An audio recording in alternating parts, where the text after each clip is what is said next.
elle est en place.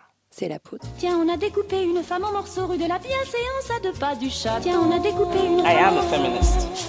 Je vous obsède avec une constance. Je ne me suis pas conduit d'une façon conforme à ce qu'on attend d'une jeune fille d'abord et d'une femme ensuite. I'm sorry that I didn't become the world's first black classic pianist. C'est enfermant pour tout le monde. Le droit de se regarder en face, le droit de se ramasser la Je crois gueule. qu'une femme qui existe dans son temps, à l'intérieur de son temps, n'a pas de quoi qu'elle marque Bienvenue son épaule. Entre subjectivité et révolution. Boum. Poudre. Je suis Lorraine Bastide et aujourd'hui, je reçois Sandra Laugier et Najat Vallaud-Belkacem. Il n'y a que d'un point de vue féministe que l'on peut comprendre que ce travail est dévalorisé parce qu'il est assigné aux femmes qui elles-mêmes sont historiquement assignées au domicile avec des tâches domestiques qui sont assurées gratuitement. L'autre jour, quelqu'un m'a dit que la poudre était moins sexy depuis que je recevais plus de savantes et moins d'artistes. Ça m'a même pas énervée, parce que c'est pas vrai. Je trouve qu'il n'y a rien de plus excitant, de plus désirable que la pensée féministe. Personnellement, je ressens des frissons d'extase quand on me donne un mot pour nommer une intuition, quand on me déroule une logique qui me fait voir les choses sous un jour nouveau. L'une des notions théoriques qui m'a donné la plus grande jouissance ces dernières années, c'est celle de care. On la croise à peu près partout où l'on essaye de penser le genre. Pour vous en parler, je vous ai chopé la chercheuse du care en France, Sandra Laugier. Il y en a 2-3 autres que je cite dans l'épisode. Elle a coécrit avec Najat Vallaud-Belkacem, ancienne ministre, un petit livre captivant, La société des vulnérables. On s'est parlé un soir d'hiver sur Zoom, et vous étiez là, et on s'est donné chaud avec de l'amour et des idées. Et je vous promets, c'était super sexy. Avec Sandra Laugier et Najat Vallaud-Belkacem, on a parlé de vulnérabilité, d'interdépendance et de soins. Bonsoir à toutes et tous, je suis vraiment très heureuse de vous retrouver si nombreuses et nombreux pour cette nouvelle rencontre Zoom. On est en train de s'habituer. Je suis vraiment très excitée aussi de pouvoir aborder un sujet central pour la pensée féministe et pour l'avenir que nous souhaitons voir se construire. Un sujet qui me passionne depuis longtemps. Ce sujet, c'est le care. Alors oui, on dit care, c'est un anglicisme nécessaire, parce qu'on ne peut pas se contenter de traduire ce mot par soin. En disant care, on parle aussi de l'attention qu'on porte aux autres, on parle de ce qui importe, on parle de ce qui est important à nos yeux. Cette notion, on la doit à une psychologue américaine, Carol Gilligan, qui l'a employée pour la première fois en 82 dans un ouvrage intitulé Une voix différente. Et elle est portée en France depuis plus de 10 ans par une philosophe, professeure à l'université Paris 1 Sorbonne Nouvelle, Sandra Laugier, que je suis vraiment honorée de recevoir ce soir. Bienvenue Sandra. Merci beaucoup, je suis ravie d'être là. Et je suis tout aussi honorée de recevoir pour la 2e fois dans la poudre Najat Vallaud-Belkacem, directrice générale France de l'ONG ONE, ancienne ministre des droits des femmes et de l'éducation. Bienvenue, Madame la ministre. Merci beaucoup. Alors, si vous êtes là toutes les deux, c'est pour parler de ce petit livre tract que vous avez publié conjointement, La société des vulnérables, leçon féministe d'une crise. Vous y faites le constat, en vous appuyant sur la pensée du care, d'un double mouvement pendant la crise sanitaire déclenchée par la pandémie. D'un côté, des femmes massivement en première ligne dans ces métiers du care, aide-soignante, aide à domicile, personnel d'entretien, personnel des EHPAD, mais aussi dans les foyers auprès des enfants. Et de l'autre, invisibilité accrue des femmes dans les médias et parmi les décideurs et décideuses politiques. C'est un pamphlet direct, efficace, mais dans lequel on ressent une déception, même une inquiétude. Et je voulais savoir si la volonté de l'écrire était partie de cette déception, voire même d'une forme de colère qu'on sent parfois poindre.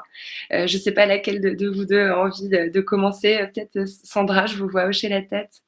Oui, mais Najat aurait aussi bien pu commencer, puisque c'est vraiment suite à une conversation que nous avons eue pendant le premier confinement, puisque maintenant on les numérote, et où on s'est aperçu que la place des femmes était apparemment reconnue, on ne parlait que d'elles, on disait les pauvres, elles fabriquent des masques, elles s'occupent de la société, donc il y avait vraiment une forme de reconnaissance et de visibilité soudaine des femmes, par exemple des caissières que tout le monde commençait à remercier, les soignants qu'on applaudissait, etc. Donc apparemment, peut-être un début de reconnaissance de tout ce monde en fait qui travaille pour nous. Mais en même temps, on avait une très forte déception tout de suite et vous avez raison, hein, Najat, ça vous le dira aussi, c'était vraiment de la colère, hein, la rage même qui transparaît, je pense, par moments, puisque finalement, cette prise de conscience n'aboutissait à rien de concret et même parfois nous donnait l'impression de se retourner, c'est-à-dire que plus ces femmes étaient visibles et plus on voulait les mettre sous le tapis. Donc il y avait vraiment quelque chose de très paradoxal qui nous a choqués. Après, pour moi, c'est vrai que c'était extrêmement positif d'entendre parler du CARE tout le temps. C'est la première fois même qu'un ministre avait prononcé le nom, sauf qu'il prononçait le mot en faisant comme si c'était une invention anglo-saxonne qui n'avait jamais atteint la France avant qu'il en parle. Hein. Donc, mais c'est vrai que voilà, c'était une forme de reconnaissance et je voulais vous dire que ce mot CARE, en effet, on emploie le mot anglais parce que c'est donc l'attention, mais c'est aussi parce que c'est un mot qui correspond à un travail. Et donc, ce qui était extraordinaire dans la reconnaissance qu'il y a eu au début donc du confinement, c'est qu'on avait une sorte de compréhension de la continuité qu'il y avait à l'intérieur de toutes les activités de care, que ce soit le care en hôpital, les soignants, etc. Et puis, justement, jusqu'aux caissières, jusqu'aux livreurs, hein, donc des hommes aussi qui assuraient un travail de care. Donc, il y avait la reconnaissance de cette double dimension affective et de travail dans le care, hein, qui apparaissait en fait, voilà, sous nos yeux, et puis également cette continuité de toutes les activités de care qui en fait sont vraiment complètement séparées, disjointes en temps normal, ce qui fait qu'on ne les voit pas. Oui, c'est ça. C'est-à-dire qu'en fait, il y a une double dimension. Il y a la première dimension qui vient d'être exposée par Sandra, et j'y reviendrai pas, mais disons qu'on pourrait résumer en disant que finalement, ce qui était très irritant, c'est que pendant cette crise, on s'est rendu compte qu'il existait des métiers absolument indispensables à notre bien-être collectif, que sont les métiers du care, comme elle vient de les décrire, que ces métiers du care étaient pour l'essentiel à 70%, voire 80% occupés par des femmes, que cela aurait dû nous conduire collectivement à vouloir entendre la voix des femmes, puisque finalement elles jouaient un rôle si important et si singulier, etc. Et qu'en fait, bien au contraire, on les a encore moins entendues que par le passé, ni dans l'expertise, ni dans le commentaire, ni dans la gestion de crise. Donc ça, c'est la première dimension très choquante s'agissant des femmes. Puis la deuxième dimension encore plus flagrante, ça a été que très vite, on s'est rendu compte que partout dans le monde, les premières victimes de cette crise du Covid-19 et des décisions politiques qui s'en sont ensuivies, de confinement en particulier, qui étaient sans doute légitimes, hein, on ne remet pas ça en cause, mais enfin les premières victimes quand même, ça a été les femmes. La situation des femmes s'est dégradée à un point mais vraiment considérable à travers le monde, au point que certaines analyses aujourd'hui, qui sortent bien tard à notre goût, parce qu'en fait, on en prenait conscience en plein cœur du premier confinement, certaines analyses aujourd'hui vous disent on est en train de perdre 25 ans de progrès pour l'égalité entre les femmes et les hommes en un an de pandémie Covid et de ses conséquences. Parce qu'il ne faut pas oublier que derrière la pandémie Covid, c'est pas simplement le fait d'être infecté par la maladie, c'est évidemment la crise économique considérable, l'extrême pauvreté qui s'abat sur énormément de gens, essentiellement des femmes, toutes les réorganisations sociales liées au télétravail, à la charge domestique qui rebascule comme d'habitude totalement sur les épaules des femmes. Enfin bref, un chiffre pour résumer tout cela, les femmes ont 2 fois plus de risques d'avoir perdu leur emploi que les hommes depuis le début de la crise Covid. Donc, vous voyez, c'est à la fois l'espèce d'hypocrisie autour de la valorisation des métiers du care et notre incapacité à donner la parole à celles qui l'incarnent, et en même temps la dégradation considérable de la situation des femmes partout dans le monde, sans que ce soit accueilli par une prise de conscience, par des chiffres et des données pour objectiver ce qui est en train de se passer, par des réponses dans les plans de relance. voilà, c'est tous ces angles morts qui nous paraissent insupportables. Oui, effectivement, il y a énormément de signaux qui sont allumés au rouge. À ceux que vous venez d'énumérer, Najat, on pourrait rajouter aussi le recul du droit à l'avortement. Hein. On sait qu'il y a vraiment beaucoup plus de femmes qui ont dû avorter en urgence, et évidemment la montée des violences. Enfin, tous les signaux concernant le bien-être des femmes se sont vraiment tous mis au rouge. Et ce que je trouve intéressant, c'est que justement cette notion de care qui vient de la psychologie, mais qu'on retrouve aussi en sociologie, en philosophie, c'est profondément une notion féministe en fait. C'est une notion même anti-patriarcale. Et je trouve que le sous-titre de votre livre, la leçon féministe d'une crise, le rappelle de façon très juste. Donc, est-ce que c'est un programme politique féministe que vous proposez à travers cet ouvrage ? Totalement, c'est vrai on tenait beaucoup à ce sous-titre et à ce qui est féministe dans l'intitulé, puisque et le son, puisque cette crise donc du Covid a appris beaucoup de choses à tout le monde, c'est clair. Elle a fait comprendre finalement, d'une part qu'on a une vulnérabilité qui est partagée, donc chacun s'est senti vulnérable face à cette menace du virus. Chacun s'est senti aussi dépendant, en fait, de toutes sortes de gens voilà, qui s'occupent d'elle ou de lui d'habitude. Donc, c'est vraiment d'abord une leçon de vulnérabilité, de dépendance, mais la leçon, elle peut vraiment aller plus loin. Et c'est ça qu'on fait dans ce livre. C'est vraiment de pousser cela jusqu'au bout. La vulnérabilité, d'accord, tout le monde s'est senti vulnérable et les hommes étaient frappés plus que les femmes par la maladie directement, même si les femmes au plan social sont très largement les victimes. Et donc, on avait cette vulnérabilité qui avait l'air générale. Par exemple, même Trump, voilà, d'autres sont tombés malades, bien fait pour eux. Mais en tout cas, on voyait aussi que cette vulnérabilité, même si elle est générale, elle n'est pas du tout également partagée. Il y a des personnes qui sont beaucoup plus vulnérables que d'autres, et en particulier les personnes qui s'occupent des autres, finalement. C'est-à-dire qu'il y avait une vulnérabilité de ceux qui s'occupaient de notre vulnérabilité. Et ça, c'est vraiment une première leçon du care, cette vulnérabilité et cette dépendance. Et en réalité, on s'est aperçu que les personnes qui ont l'air le plus autonomes, donc par exemple l'homme d'affaires qui se balade de pays en pays, ou même la femme qui est hyper active, etc., sont eux-mêmes, sous des airs de grande autonomie, sont dépendants, sont vraiment en réalité ont cette autonomie grâce à l'aide, ce soutien que plein de gens apportent à cette autonomie. Alors, pourquoi c'est une leçon de féminisme ? Bien parce que, effectivement, on s'aperçoit qu'il y a donc cette vulnérabilité, mais que en réalité, les femmes, et notamment les femmes aussi racisées, les femmes pauvres, donc sont plus vulnérables que les autres, et d'autre part que cette autonomie, y compris de certaines femmes, elle est gagnée finalement sur le terrain d'autres. On n'a pas mis les hommes au travail, à l'aide donc du travail domestique, etc. Donc, c'est vrai que là, on a vraiment une sorte de prise de conscience d'enjeux du féminisme qui sont assez complexes, mais surtout, depuis qu'on a sorti ce livre et voilà, qu'on discute avec des gens, souvent ils nous disent « mais en fait, j'ai compris pourquoi tous ces boulots sont super mal payés. » Parce que c'est vrai que c'est la première question, on va dire comment ça se fait que le travail le plus important, par exemple, si les gens qui s'occupent de vos parents ou de vos enfants, ils devraient être les plus importants du monde, ils le sont d'ailleurs assez pour vous, mais en fait, on considère que c'est rien, ils sont les moins importants.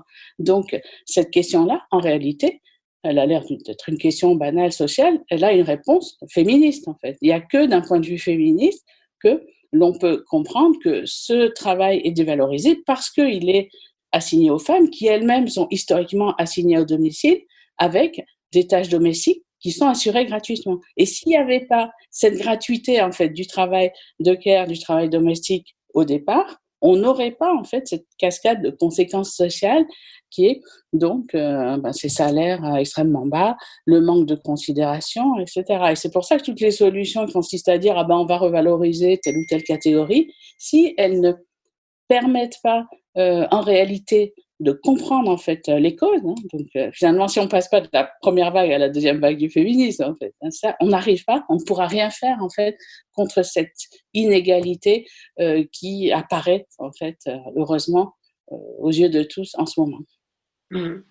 Ce que je trouve vraiment intéressant aussi dans votre livre, c'est la collaboration entre une personnalité politique et une chercheuse. Je trouve que, moi, je m'évertue à montrer les ponts qu'il y a entre la pensée, entre la théorie et l'action politique. Et je voulais me tourner vers vous, Najat, parce que c'est vrai que vous l'avez rappelé, ce mot care, il est apparu subitement pendant le premier confinement. L'organisme créé par Emmanuel Macron pendant la crise a été baptisé CARE pour comité d'analyse, de recherche et d'expertise, ce qui est un tout petit peu ironique, je trouve. Mais bon, on l'a aussi entendu dans la bouche d'Olivier Véran. Et on voit qu'il y a vraiment un chemin qui a été parcouru depuis 2010, parce que je pense que si je me trompe pas, la première personnalité politique à l'avoir employée dans les médias, c'est Martine Aubry en 2010. À l'époque, elle avait été presque raillée.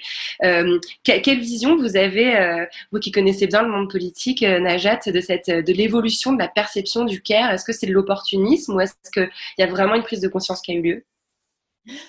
Avant de vous répondre, peut-être juste un commentaire sur notre collaboration avec Sandra, parce que je pense que la raison pour laquelle ça a très très bien marché et pour laquelle de manière générale on s'entend très bien, c'est que notre rapport à notre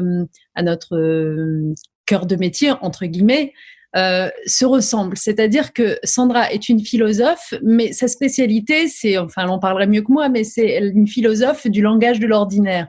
Donc, en fait, c'est pour ça, d'ailleurs, qu'elle travaille beaucoup, par exemple, sur les séries télévisées, etc. Donc, c'est cette appétence qu'elle a pour rentrer dans la vie des gens et pas simplement être dans la théorie, les grands principes, etc. Et moi, de mon côté, je suis une femme politique, mais je suis une femme politique éminemment convaincue que le privé est politique. Pour reprendre le très beau slogan des féministes des années 70. C'est-à-dire que, en effet, Sandra a parfaitement raison dans ce qu'elle a dit tout à l'heure. Ce qui se joue dans le foyer, dans le privé, impacte considérablement ce qui se passe dans l'espace public, dans le milieu du travail, etc. Et évidemment que la question de la charge de travail domestique qui pèse d'abord et avant tout sur les épaules des femmes, et cette réalité-là, les 3/4 de la charge domestique sont pris en charge par les femmes, c'est accru pendant le confinement, de 30%, disent aujourd'hui quelques études, donc ça a été encore plus vrai. Donc la charge domestique qui pèse sur les femmes, la difficulté à concilier vie personnelle et vie professionnelle, etc., explique énormément des écarts de salaire finaux qu'on trouve entre les femmes et les hommes sur le marché du travail, ou du non-accès des responsabilités, aux responsabilités des femmes, etc. Donc, il y a un lien très direct entre ce qui se passe à la maison et ce qui se passe dans la sphère publique. Mais pour revenir à votre question sur le care, en fait, c'est bien ça le problème. C'est qu'en effet, comme ce sont les femmes qui prennent en charge cette dimension domestique, que cette dimension domestique a toujours été considérée comme quelque chose qui devait être fait à titre gratuit, c'est par générosité, bien sûr, par altruisme, qu'on s'occupe des enfants, qu'on prépare à manger, etc., etc. Du coup, tous les métiers qui ressemblent à cela semblent être une extension du champ domestique, et en fait, communément, chacun trouve ça normal de les sous-payer, de les non-valoriser, etc. Vous l'avez dit, la notion de care est apparue dans le paysage politique français lorsque Martine Aubry, en particulier, dans les années 2000, a voulu se l'approprier totalement. Il faut se souvenir avec quelle goguenardise ces déclarations sur le sujet ont été accueillies. Sur le mode mémérisation de la politique, etc., etc. C'était insupportable. J'en ai encore un souvenir franchement cuisant.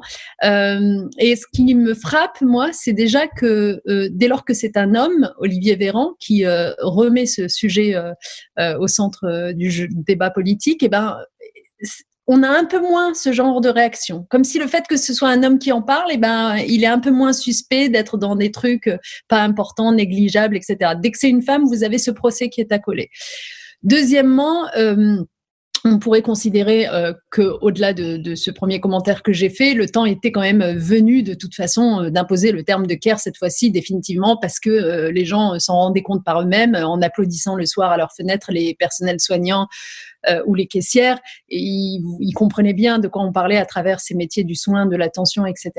Mais ce qui est absolument frappant, c'est que quand vous voyez la gestion de la crise du Covid-19 par le gouvernement, il a beau avoir employé le terme de care et donné cet acronyme, il n'y a eu que de la rhétorique guerrière dans la gestion de cette crise. Or, ce qu'il faut comprendre, c'est ce qu'on essaye de dessiner avec Sandra dans le livre, c'est que la rhétorique guerrière, c'est l'exact inverse de l'éthique du care. La rhétorique guerrière, c'est celle qui vous dit « bon, moi, je suis sûre de mon fait, je vais gérer cette crise de façon autoritaire, en assénant des choses, y compris quand elles sont fausses. Il n'y a pas besoin de porter de masque, etc. Mais je les assène. Vous voyez, il y a quasi une dimension patriarcale dans tout ça.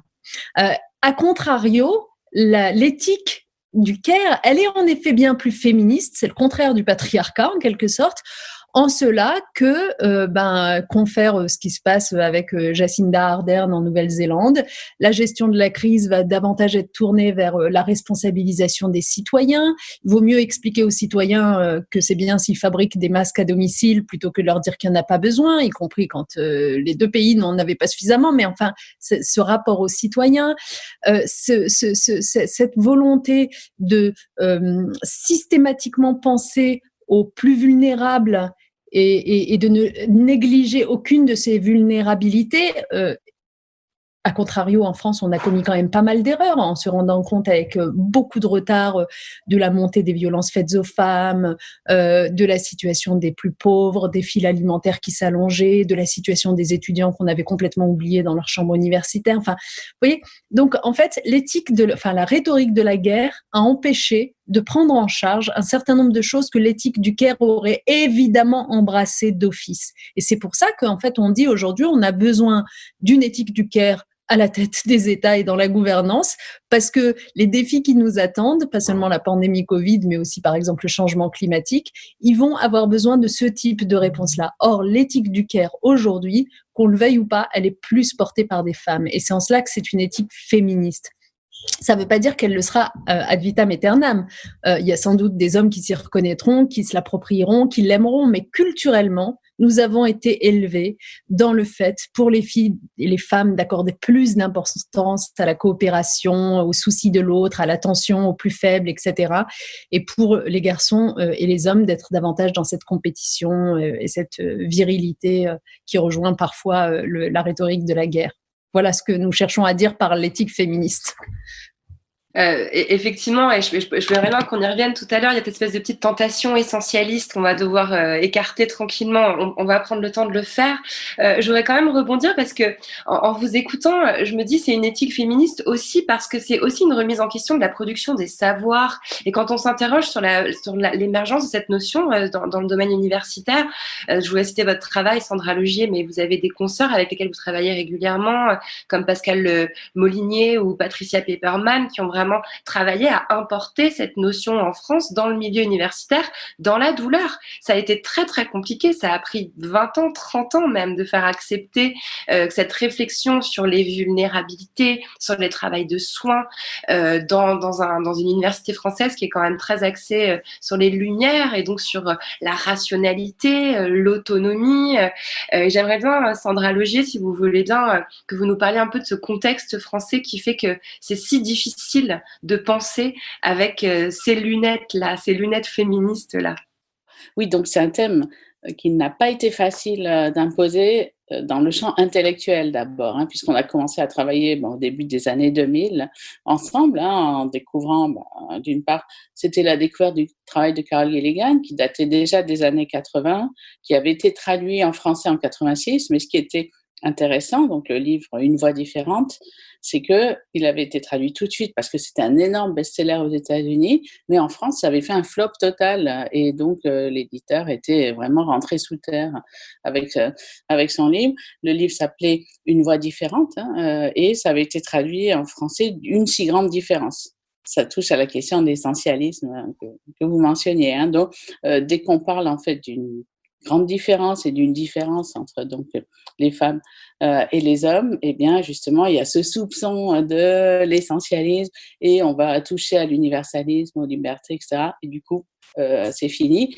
Je crois que là ça a été aussi une leçon pour nous d'avoir vu cet accueil de ce livre et on s'est dit qu'il fallait vraiment consolider donc la présentation du Caire avec Pascal Molinier qui est une psychologue, Patricia Pepperman, une sociologue qui avait travaillé sur la sociologie des émotions avec Boltanski, et moi qui travaillais dans le domaine d'une éthique, mais qui ne soit pas l'éthique conventionnelle du bien et du mal, mais une éthique de l'attention aux particularités des gens, des situations. Donc, tout cela, ça, voilà, ça a vraiment donné en fait vraiment un grand nombre de travaux pour promouvoir l'éthique du care, pour l'expliquer. Et c'est vrai que ça a vraiment donné lieu aussi à beaucoup de travaux de jeunes, de jeunes chercheurs qui ont adhéré à ce domaine de recherche. Donc, il y en avait vraiment besoin, puisque c'est en fait un domaine, il faut s'en rendre compte, qui était aussi méprisé par la sociologie, par la science politique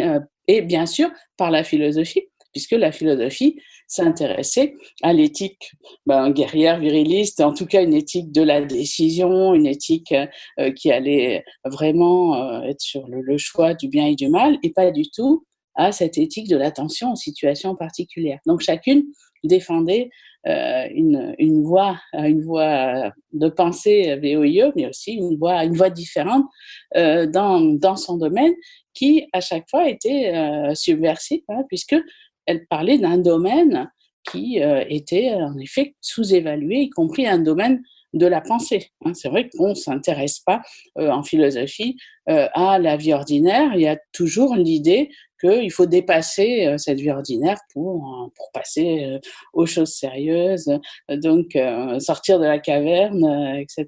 Il y a un mépris de la vie domestique, y compris chez certaines penseuses féministes. Donc, en fait, on touche vraiment là à des divisions fondamentales du monde intellectuel, mais bien sûr, c'est cela qui nous intéressait. Alors, bien sûr, d'emblée, il y a eu ce soupçon de l'essentialisme, et je crois que maintenant, la question est malgré tout réglée, puisqu'on s'est bien aperçu au fil des années qu'il y a des questions qui concernent particulièrement les femmes. Il y a des injustices qui se concernent les femmes. Et en réalité, en France, dès qu'on parle d'une spécificité des femmes, par exemple, le fait que les femmes aient été en effet réduites à l'espace domestique et que leurs tâches ne soient pas rémunérées, etc., ça concerne quand même les femmes. Donc, en réalité, ce qu'on appelle essentialisme, c'est tout simplement du réalisme. C'est la description de la situation qui est faite aux femmes. Et je crois que le fait que d'emblée, dès qu'on a un discours vraiment féministe, on se fait accuser d'essentialiste, c'est aussi quelque chose qui est un peu qui est spécifique, à la France, je pense. Et c'est aussi un pays où on a beaucoup de mal en fait à imposer les idées féministes, parce que il y a cette domination d'un universalisme dont on entend beaucoup parler en ce moment d'ailleurs, mais cet universalisme, Najat et moi, on est à fond pour l'universalisme. Bien sûr qu'on veut que les femmes et les hommes vivent dans les mêmes conditions, mais cet universalisme, eh bien, c'est quelque chose à quoi on aspire. On ne va pas dire l'universel, il est déjà là, donc on va affirmer aucune différence en fait. Donc je crois que c'est vraiment là, on touche en fait à des débats internes au féminisme aussi, qui sont assez vifs en France autour de cette question-là. Et on touche aussi un certain nombre de tabous, en tout cas, peut-être pas des tabous puisqu'on en parle pas mal, mais des divergences internes au féminisme, puisque on touche au fait que, comme le disait Najat, les tâches ménagères n'ont pas disparu avec l'accès des femmes au marché du travail, mais elles ont été déléguées à d'autres personnes. Elles n'ont pas été partagées. On sait qu'il y a très peu de progrès. C'est vrai qu'on est dans un univers où il y a des inégalités entre femmes, des femmes qui travaillent pour d'autres femmes, et en particulier au niveau global aussi, des femmes qui quittent leur pays pour travailler dans les pays du Nord, les pays riches, pour prendre soin en fait des enfants ou des personnes âgées. Et ça aussi, il y a des inégalités globales et il y a aussi des inégalités entre femmes. Je rebondis sur ce que vous venez de dire, qui me semble tellement juste et qu'on a entendu dans La Poudre récemment dans la bouche de Mame Fatou Niang, qui rejette cette idée que militer contre le racisme, ce serait diviser, alors qu'évidemment qu'elle aussi, elle souhaite une société universaliste. Elle aussi, elle voudrait qu'on ne voit plus les couleurs, mais simplement, il faut peut-être commencer aussi par voir ce qui se passe et analyser et avoir des statistiques. Et ça me permet d'ailleurs de glisser vers la question suivante que je voulais vous poser, c'est que les corps des femmes ont été en première ligne pendant la crise, mais on sait que c'est aussi les corps racisés qui ont été les plus touchés par la pandémie. Les fonctions notamment de ménage, de nettoyage sont occupées de façon écrasante par des femmes, mais aussi par des hommes non blancs, dont les vécus et les douleurs physiques sont particulièrement silenciées. On n'entend jamais. Alors heureusement, les mobilisations des femmes de chambre de l'hôtel Ibis-Batignolles récemment ont permis de faire émerger un tout petit peu médiatiquement le vécu physique dans leur chair de ce que signifie manipuler au quotidien des produits chimiques, se baisser 100 fois par jour pour ramasser des choses par terre, etc. Mais je pense on commence simplement à prendre un peu conscience du vécu de ces personnes qui sont complètement invisibles. Et j'ai aussi trouvé dans un texte que vous avez publié, Sandra, des chiffres concernant le taux de mortalité du Covid. Il y a 2 fois plus de mortalité en France pour les personnes nées à l'étranger. On n'a pas de statistiques ethniques en France, mais c'est ce qui s'en rapproche le plus. Donc la question que je voulais vous poser ensuite, c'est comment articuler la lutte contre le racisme et la pensée du CARE. Peut-être que je vais vous redonner la parole, Najat, sur le plan politique. Comment on peut penser ça? D'abord, peut-être pour rebondir sur ce que disait Sandra tout à l'heure au sujet de l'universalisme, et c'est vrai que c'est un sujet très important parce qu'en fait, on voit bien comment il travaille finalement chacun de nos débats et sert parfois de fin de non-recevoir à des interrogations pourtant légitimes. Et j'avais juste envie de dire que, en fait, il en va de l'universalisme comme de l'égalité, souvent dans nos débats. Je m'explique. Par exemple, vous allez trouver parfois des gens qui, prétextant du fait que nous vivons dans une société où tous les individus doivent être considérés à égalité, seront opposés à la discrimination positive, opposés à des coups de pouce, opposés à ce qu'on donne plus de moyens à des gens qui sont plus en difficulté, etc., en disant mais ça suffit, on est des individus à égalité. Mais ça, c'est une totale mécompréhension du principe d'égalité, qui, comme l'universalisme, est une aspiration vers laquelle on tend en effet. Et je partage absolument ce que disait Sandra, c'est-à-dire que bien sûr qu'on voudrait tous atteindre l'égalité, on voudrait tous atteindre l'universalisme, mais pour y arriver, il faut bien commencer par constater qu'on n'y est pas. Et il faut bien constater par corriger ce qui fait défaut. Donc, je suis absolument d'accord. Et la meilleure illustration, en effet, pendant cette crise du Covid-19 et de la situation des femmes, c'est de prendre conscience, en effet, du fait que toutes les femmes ont été amenées à souffrir, c'est vrai, comme on l'a dit tout à l'heure, et encore, on n'a pas parlé de tout, on n'a pas encore parlé des violences, etc., on en parlera sans doute. Parmi les femmes, néanmoins, il y a des femmes encore plus vulnérables que d'autres, encore plus exposées à la pandémie compte tenu du cadre dans lequel elles vivent, encore plus fragilisées pécuniairement compte tenu de l'activité qui est la leur, qui est temps partiel émietté, etc., etc.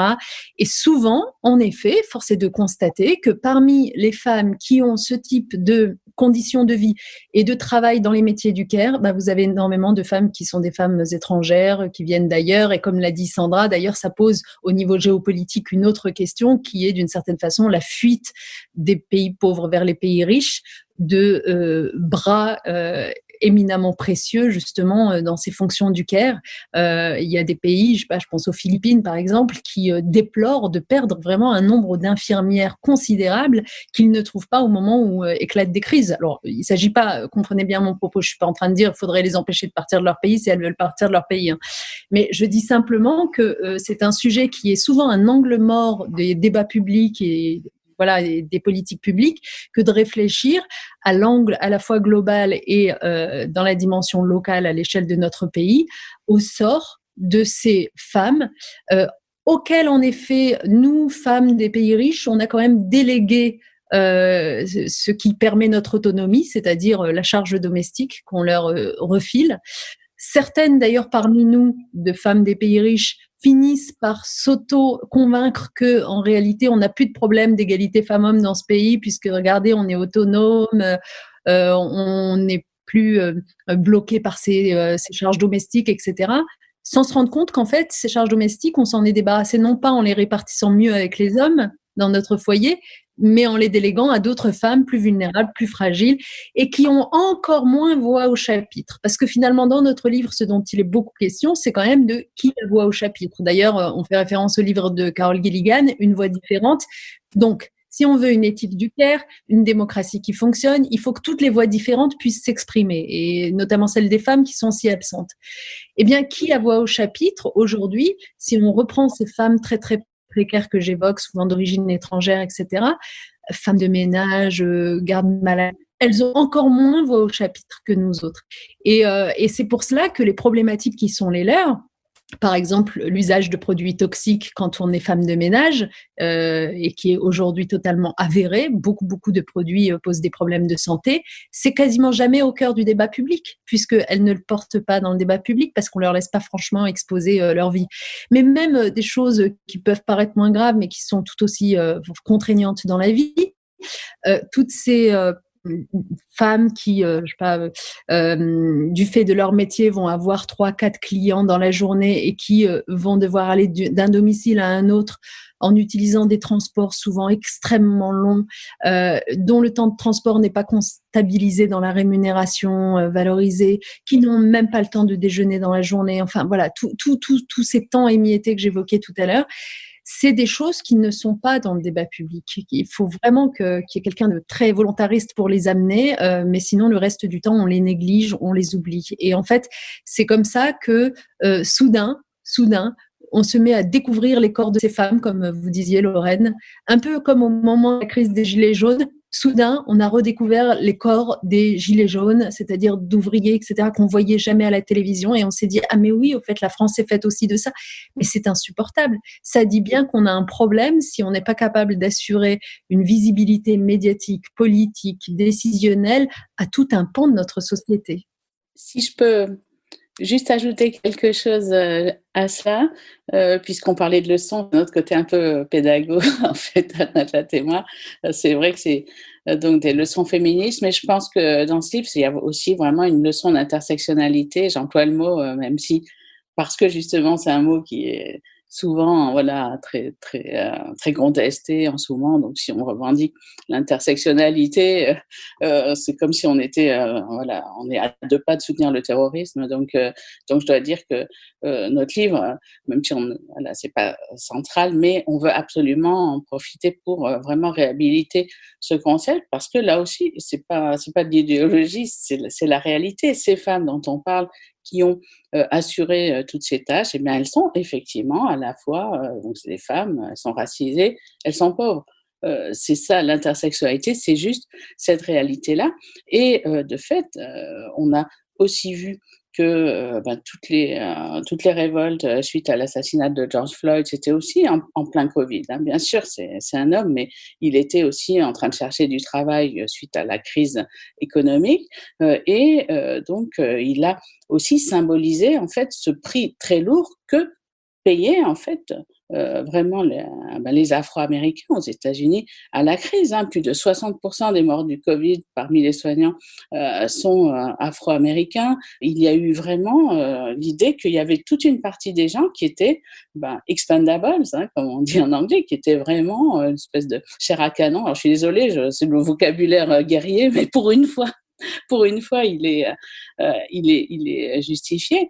Et donc, en France aussi, on sait que la mortalité par Covid a été 2 fois plus élevée pour les personnes nées à l'étranger, nées en France. Et ça, c'est en fait des statistiques dont on ne parle pas suffisamment, alors que, évidemment, elles sont en réalité des éléments vraiment qui décrivent la situation de l'intersexualité, le cumul, en fait, de ces vulnérabilités qui va en réalité faire que des personnes sont au service des autres, hein, comme on disait, mais aussi finalement expendables. Et ça m'amuse toujours quand on les appelle travailleurs essentiels, parce que c'est un cas où finalement un mot veut dire, enfin ça arrive souvent d'ailleurs, hein, c'est comme quand, comme quand on parle de sincérité ou de vérité, en tout cas.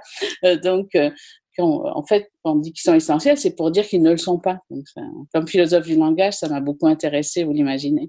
Moi, j'avais une référence que je voulais mentionner ici. C'est un livre qui s'appelle « Qui gardera nos enfants ?»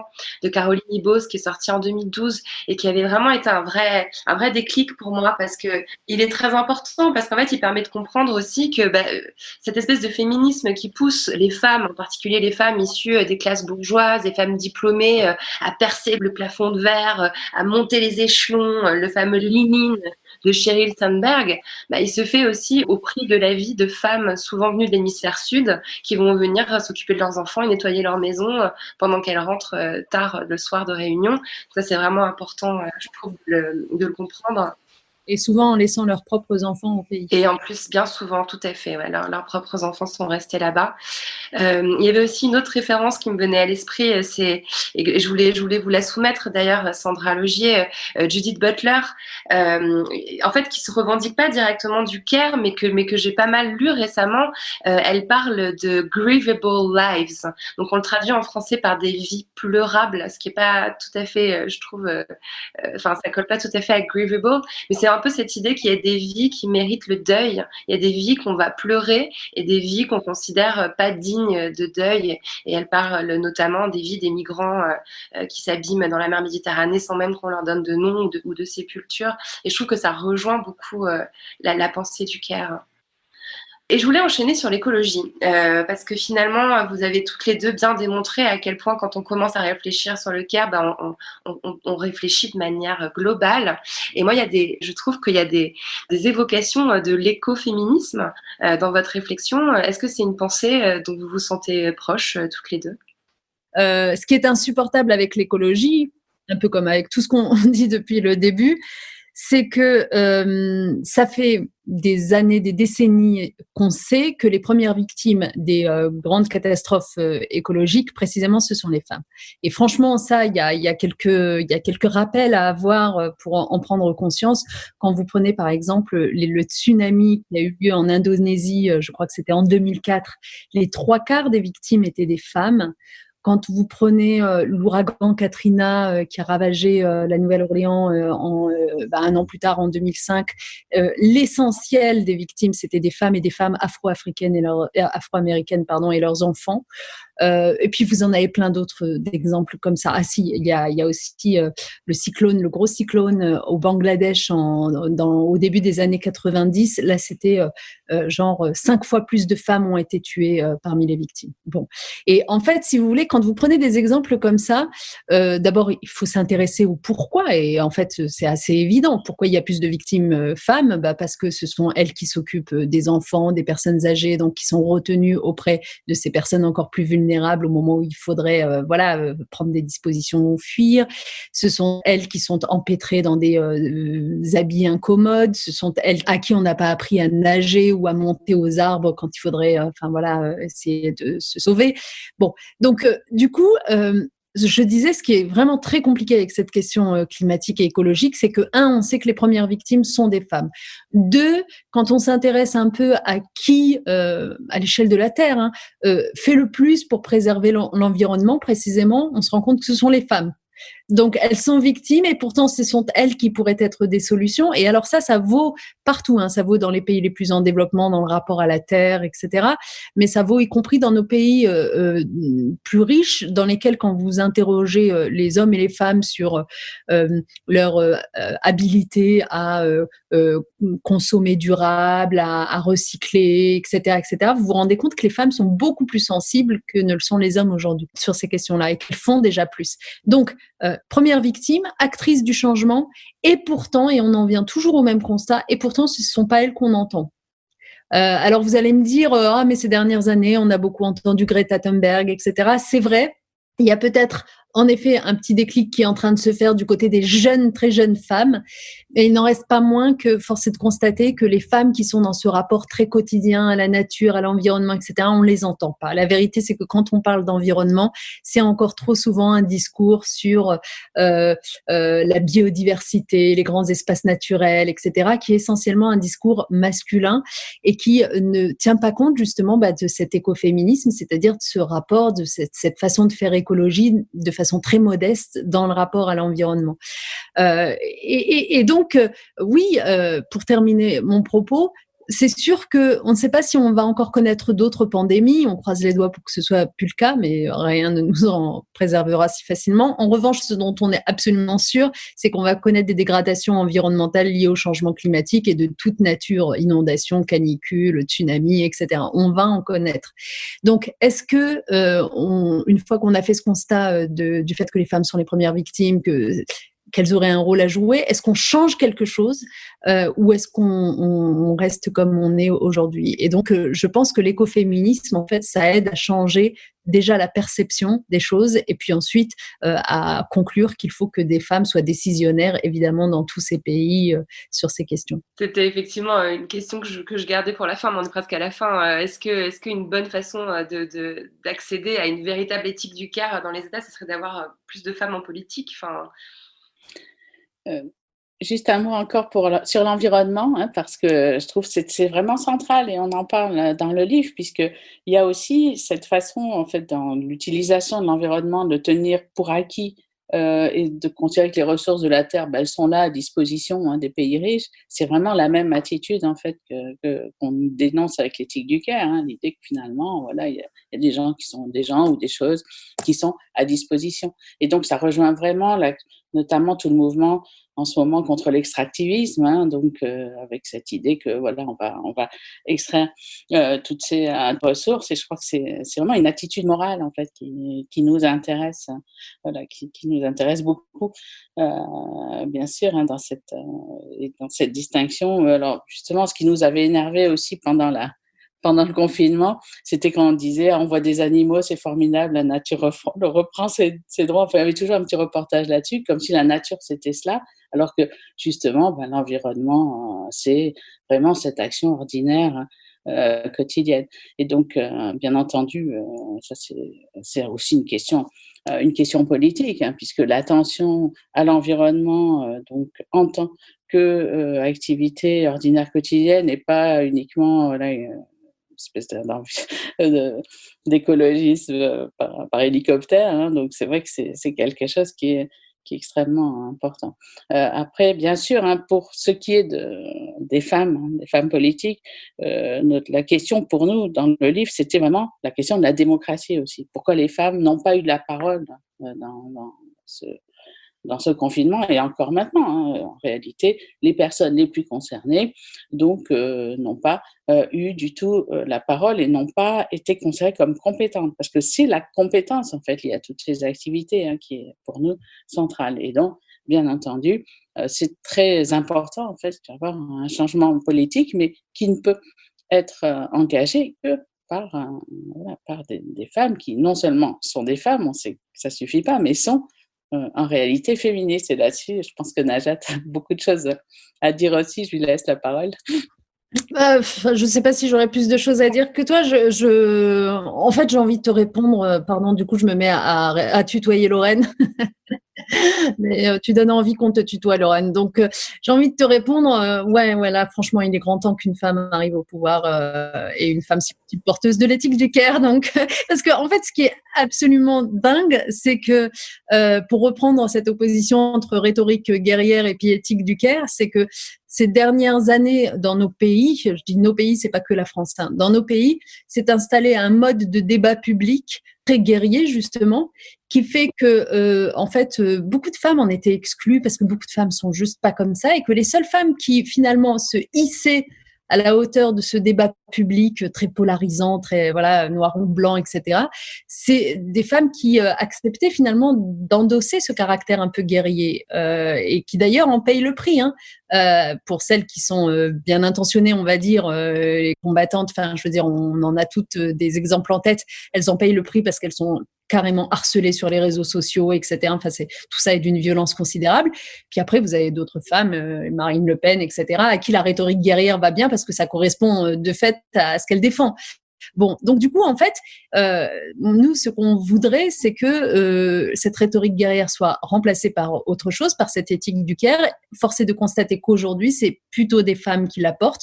Donc, on a besoin de cette voix-là dans la responsabilité politique, évidemment. Donc, si tu me demandes mon avis à moi, je pense que ce qui nous ferait le plus grand bien dans ce pays, c'est d'avoir une présidente femme la prochaine fois. Mais dès la prochaine fois. Pas celle-là, si possible. Mais... Voilà, tu l'as compris. Voilà, malheureusement, ouais. J'ai encore tellement de questions à vous poser, mais je pense qu'il faut qu'on parle maintenant de ce qui se passe aujourd'hui. C'est vrai qu'on a peut-être, je crois qu'on est nombreuses et nombreux à avoir eu le sentiment, d'ailleurs vous le décrivez très bien, cette espèce de sentiment qu'on a eu pendant le premier confinement, genre bah là ça saute aux yeux. Enfin là on voit bien qu'il faut mieux payer les infirmières, enfin là on voit bien qu'il faut du service public fort, on voit bien qu'il faut soutenir les personnes pauvres et les personnes handicapées, et les personnes âgées et les personnes vulnérables. On voit bien que tout va changer.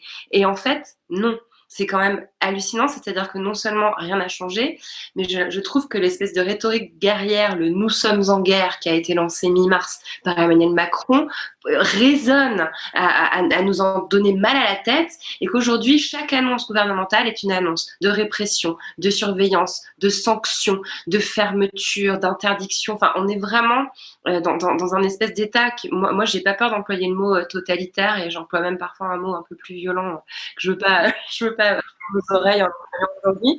Quel regard vous portez sur l'action gouvernementale aujourd'hui, la façon dont en fait on est en train de réagir à cette crise mondiale qu'on se prend dans la figure en France aujourd'hui? Alors, on va essayer quand même d'être très modéré, hein, puisque malgré tout, même si on a envie de parler en effet de totalitarisme par moment, bon, bah, on est là, on peut parler de ça. Voilà, on a encore des lieux d'expression, donc peut-être qu'on n'est pas encore au fascisme, mais c'est clair qu'il y a vraiment une dérive autoritaire.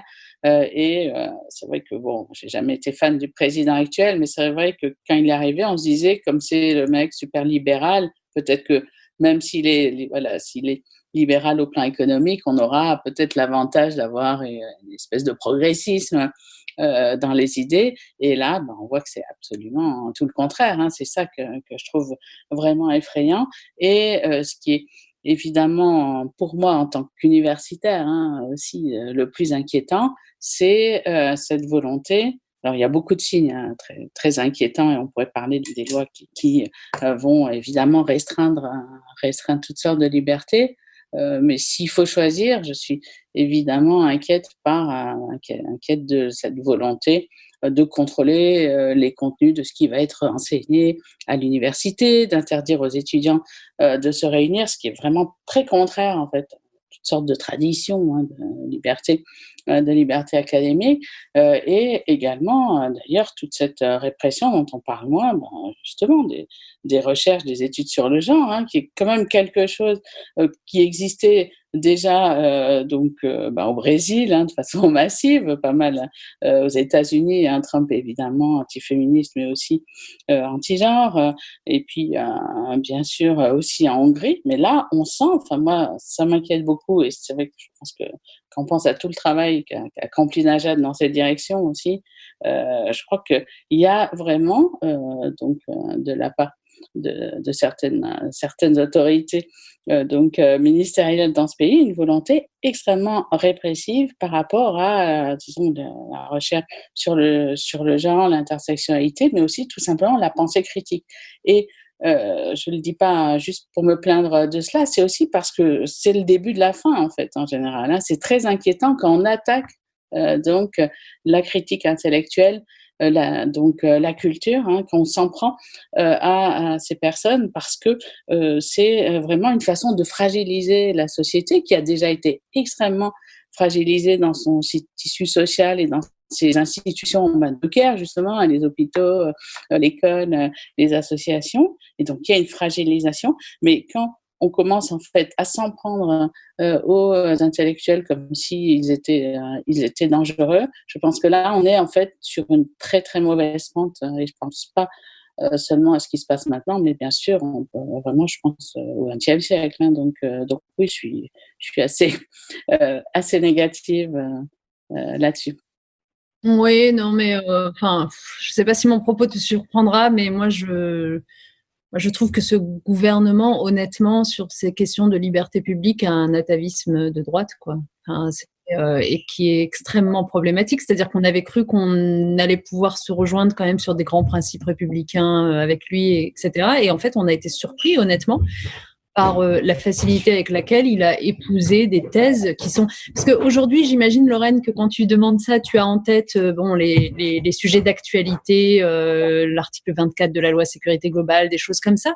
Mais en fait, il faut se souvenir que même avant le Covid, il y avait quand même un certain nombre de signaux d'alarme qu'il fallait prendre au sérieux. Et moi, ça fait très longtemps que je suis inquiète du rapport de ce gouvernement aux libertés publiques. J'en veux pour exemple, alors parfois ça passait par des textes, parfois ça passait par des paroles, parce que les paroles des ministres comptent aussi. Et ce qu'avait évoqué Sandra avec la parole de Jean-Michel Blanquer contre les universitaires intersectionnalistes, c'est très grave, même si c'est pas une loi en tant que telle, c'est extraordinairement grave ce que ça installe dans l'espace public comme idée qu'il faudrait aller censurer, trier ce que disent les universitaires, et puis qu'ils auraient une responsabilité dans le terrorisme carrément. Mais même avant cette anecdote-là, souvenez-vous des paroles qui étaient tenues par certains ministres consistant à dire que les associations humanitaires qui aidaient les migrants en mer Méditerranée, en fait, elles se faisaient les complices des passeurs. Moi, ce propos m'avait choqué à un point considérable, mais il avait été tenu et répété, il n'avait pas été tenu qu'une fois. Après, il y avait eu aussi un certain nombre de faits et d'actes que j'avais recensés, parce que moi, en janvier 2020, j'avais organisé une soirée consacrée justement à la défense des libertés publiques. Et donc, j'avais recensé avec un certain nombre d'intervenants, avocats, défenseurs des libertés publiques qui intervenaient ce soir-là, tout ce qui n'allait pas. Et je me souviens qu'on avait listé, par exemple, la mise en cause de la liberté d'informer, et notamment en portant atteinte au secret des sources. Enfin, il y a quand même eu plusieurs journalistes qui se sont vus convoqués pendant ce quinquennat pour rendre des comptes sur ce qu'ils ont écrit. Voilà. Donc, il y a quand même un certain nombre de choses qui ont été encore plus aggravées, évidemment, avec la loi sécurité globale dont on a beaucoup parlé. Mais honnêtement, je pense qu'aujourd'hui, la conscience est assez générale de ce que il y a un problème d'autoritarisme, de rapport aux libertés publiques qui va finir, y compris, on le voit dans la réputation de la France à l'étranger, par laisser des traces. Et puis surtout par instaurer chez les citoyens une défiance à l'égard de toutes les décisions prises. Ah oui, voilà, je me suis un peu perdue, mais ce à quoi je pensais aussi, c'est évidemment la façon dont les manifestations au moment des Gilets jaunes et puis d'autres ont été réprimées. Enfin, il y a eu quand même des comportements, avant même de parler des violences policières dont on parle beaucoup en ce moment, qui proviennent du sommet, de la hiérarchie, qui sont des instructions clairement données et qui sont considérablement problématique. Donc voilà, donc je pense en effet qu'on a un sujet liberté publique et que c'est particulièrement grave, par exemple, de profiter de ce second confinement pour faire passer une loi aussi problématique que la loi sécurité globale, alors que les gens sont quand même assez impuissants pour pouvoir y faire face. Comment on s'organise? Qu'est-ce qu'on peut faire? Il y a énormément de propositions concrètes dans votre livre, notamment cette phrase que je trouve très juste, un État qui fonctionne, c'est un État qui organise les solidarités. Je trouve que cette phrase, elle résume vraiment bien toutes les idées que vous portez. Mais là, on serait quand même un peu tenté de baisser les bras, sans parler de l'état de la gauche en France. Un petit peu déprimant. Est-ce qu'il y a des raisons de se réjouir quand même des choses que vous observez, des contre-pouvoirs qui s'installent, des solidarités qui se tissent peut-être au niveau local? Qu'est-ce que vous suggérez pour résister à ces forces guerrières? Je crois que ce dont on parle dans le livre aussi, c'est justement les ressources de la société. C'est vrai que pendant le confinement, on s'est aperçu, d'une part, de tout ce rôle de toutes ces personnes qui aidaient les autres à vivre, mais aussi des capacités d'organisation. Par exemple, qu'il y avait dans des quartiers qui étaient considérés, là aussi, par le gouvernement comme des zones absolument de désobéissance, de non-droit, et qui, en réalité, ont heureusement, grâce aux associations qui avaient été sous-financées, déstabilisées déjà depuis plusieurs années, ont réussi à s'organiser, mais beaucoup mieux que le gouvernement a organisé quoi que ce soit, en fait. Donc, il y a des ressources dans la société, il y a des ressources chez les femmes. C'est simplement qu'il faut, en effet, leur donner plus de place. Il y a des compétences chez les citoyens, et c'est cela, en fait. Nous, bien sûr, on mise là-dessus, puisque c'est vraiment, comme on le disait, une question de démocratie aussi. C'est vrai qu'on n'a pas suffisamment de femmes en position de responsabilité pour justement utiliser cette capacité organisationnelle. Et donc, je crois que là, il y a vraiment un potentiel, mais qui n'est absolument pas là où on le croit habituellement. Donc, il y a aussi, par exemple, on le voit pour la demande de participation citoyenne. On a eu cet incident grotesque là avec le président qui avait lancé une consultation participative et qui tout d'un coup dit que finalement il va prendre que ce qui lui plaît à lui. Mais ça traduit quand même vraiment une grande aspiration à un partage du pouvoir, à ce que les citoyens montrent leur expertise. Et c'est ça aussi qui nous paraît très important. Et bien sûr, c'est quelque chose qui est, pourquoi le gouvernement actuel est aussi extrêmement en retard, extrêmement en retrait, puisqu'il n'a pas du tout été capable, en fait, de prendre en compte cette volonté-là. Donc, il y a évidemment énormément de pistes pour une vie plus démocratique. Mais c'est vrai qu'on est tout à fait loin de leur mise en œuvre. Et je crois que ce qui est vraiment important maintenant, c'est d'arriver à reconnaître en fait la compétence, la contribution des femmes, mais aussi des personnes pauvres, défavorisées. En fait, il y a vraiment à réfléchir sur une démocratie qui finalement est dans le déni de toute cette expertise informelle. Il y a ce qu'on doit réclamer de l'État, des pouvoirs publics, même si l'État et les pouvoirs publics ne sont pas encore composés idéalement comme on souhaiterait qu'ils soient composés, il n'en reste pas moins qu'il faut réclamer des choses d'eux. Et par exemple, typiquement, c'est pas possible que le plan de relance qui a été adopté par le gouvernement ne dise pas un mot des femmes, pour le coup. Enfin, je veux dire, je vous renvoie aux travaux du Haut Conseil à l'égalité femmes-hommes qui sont très bons sur le sujet et qui ont une revendication simple, c'est ce qu'on appelle l'égaconditionnalité, c'est-à-dire dès lors que l'État procure aux banques des prêts garantis par l'État, la moindre des choses, c'est de veiller à ce que les banques les distribuent de façon juste entre les femmes et les hommes. Or, on sait qu'il y a un problème d'accès au crédit dans ce pays pour les femmes qui est extraordinairement important. De la même façon, lorsque l'État décide d'aider des secteurs d'activité et que, mu par un réflexe qui lui fait faire ce qu'il a toujours fait par le passé, comme en 2008, au moment de la crise financière, le premier secteur qu'il va aider, c'est le secteur automobile, aéronautique, des bâtiments, des travaux, alors qu'en fait, c'est pas ces secteurs-là qui sont le plus affectés aujourd'hui par cette crise, c'est ceux des commerces, de la restauration, de l'hôtellerie qui, dommage, sont essentiellement occupés par des femmes.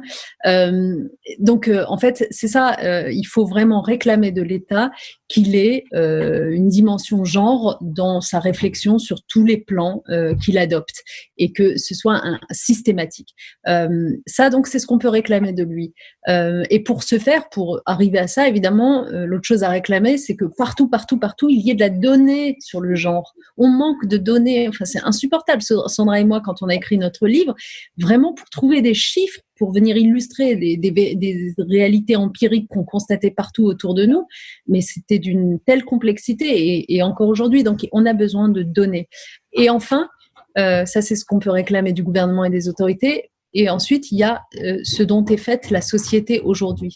Et la société, honnêtement, comme souvent, en fait, elle vaut quand même mieux que les pouvoirs qui accaparent les marges de manœuvre. La vérité, c'est que dans la société, quand vous regardez du côté des associations, par exemple, vous avez énormément de femmes qui qui s'impliquent, qui ont le courage de le faire même dans les moments les plus difficiles. Et je pense que cette société-là, en fait, il faut d'une certaine façon la valoriser. C'est pour ça que j'aime bien votre podcast, parce que en fait, vous recevez souvent des gens qui sont pas connus, qui sont pas valorisés spontanément, médiatiquement. Il faut lui donner la parole, et que c'est aussi comme ça qu'on change les perceptions et qu'on change finalement qui dit ce qui doit être nos priorités, ce qui est bien, ce qui est mal, ce qui est juste et ce qui est injuste. Et c'est comme ça, en fait, qu'on avance vers cette éthique féministe du care.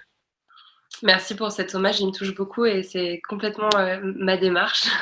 Il y a une question que j'ai vue émerger qui répond bien d'ailleurs à ce que vous venez de dire, c'est qu'il y a un décalage énorme entre la société que moi j'observe et vous devez l'observer aussi, qui est de plus en plus féministe. Enfin, je pense que vraiment, en l'espace de 3 ou 4 ans, le pourcentage de femmes qui s'est intéressées aux théories féministes et qui s'est emparée de ce terme a certainement décuplé. Pourtant, les questions féministes, les féministes elles-mêmes sont complètement ignorées par les instances gouvernementales. Est-ce que les forces féministes sont en train de s'organiser pour peser sur l'échiquier politique, pour renverser la table? Est-ce que vous avez connaissance de quelque chose qui sera en train de se produire pour que nos idées portent enfin? Alors, pas en tant que telle à ma connaissance, mais je trouve que c'est une super idée. Non, franchement, ça ne veut pas dire d'ailleurs qu'il n'y a jamais eu de tentative dans le passé. Hein. Il y a eu des tentatives, par exemple, de listes totalement féminines et féministes. Je me souviens des élections européennes de 2000, c'était quoi? C'était 2014, par exemple, où il y avait une liste comme ça qui avait été portée. Mais ici, en France, à l'échelle nationale, pour une grande élection, franchement, ça ne s'est pas encore fait, mais là, on a des fourmis dans les résultats. On n'est pas le meilleur pays pour la solidarité féminine, en fait. C'est assez curieux, mais de fait...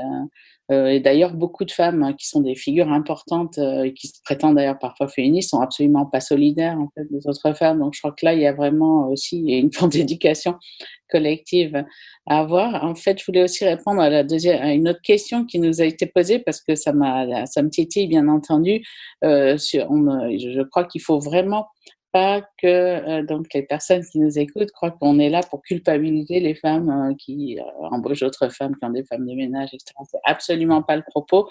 C'est vrai qu'on a voulu vraiment faire prendre conscience en fait de ces inégalités. Donc, c'est comme si on disait dès qu'on parle d'inégalité, on est en train de culpabiliser les gens. Hein, c'est pas du tout cela l'idée. Bien sûr que les femmes ne sont pas les seules responsables de cette situation d'exploitation d'autres femmes et que c'est en général une famille qui avec un homme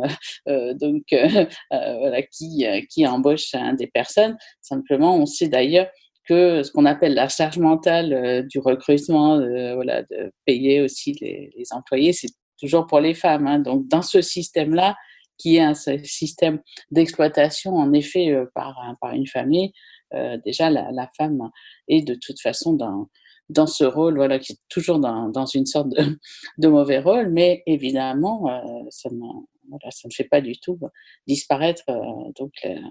C'est parce qu'on est dans une structure patriarcale où l'homme, en général, où les hommes n'assurent pas ces tâches qu'on doit avoir ce système-là.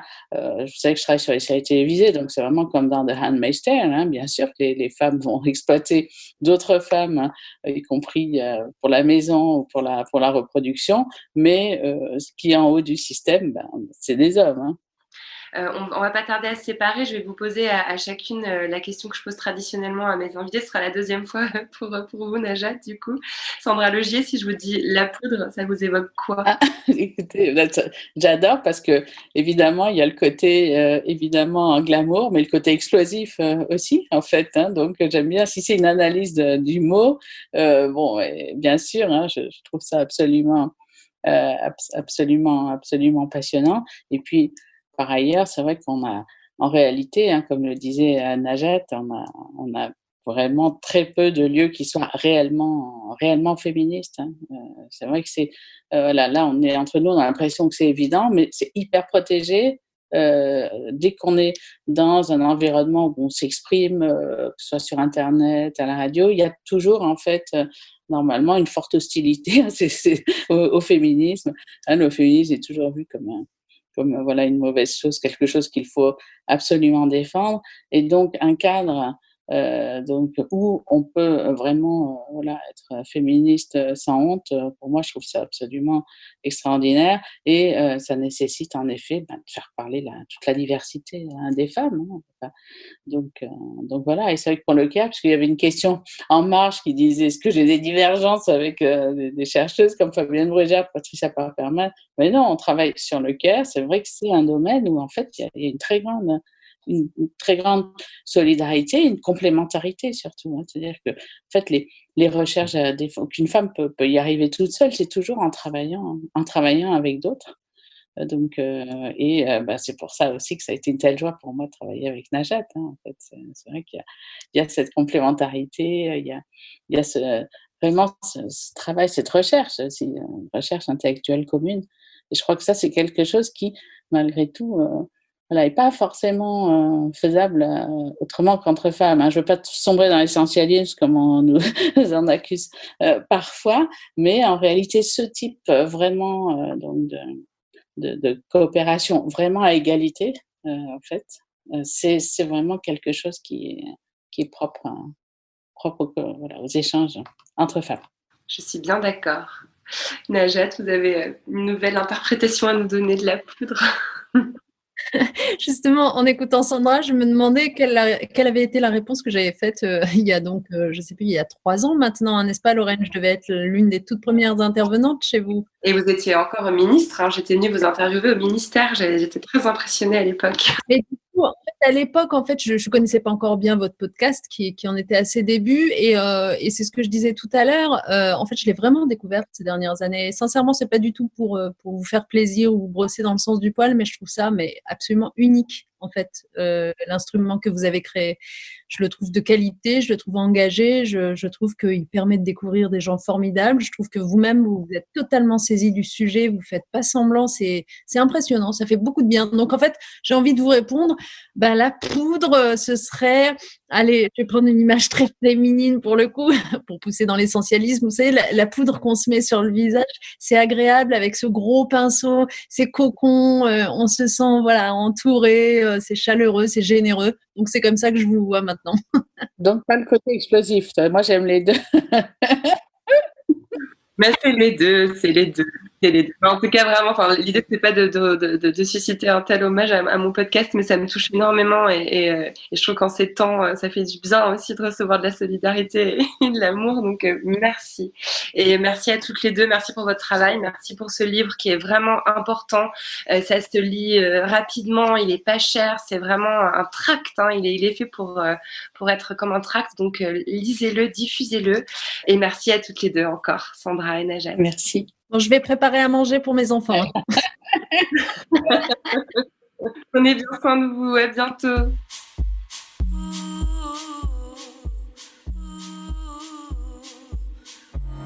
Merci à Sandra Laugier et Najat Vallaud-Belkacem d'être venus faire parler la poudre avec moi.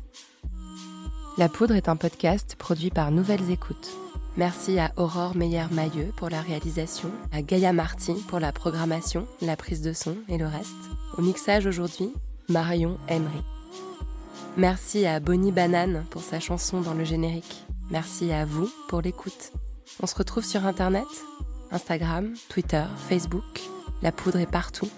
Si vous avez des réflexions, des compliments ou des critiques à faire, n'hésitez pas, j'adore ça. Ah, j'allais oublier, pour lire les mêmes livres que moi, allez sur le site La Poudre Lit. Vous connaissez la suite, prenez soin de vous et continuez de faire parler la poudre.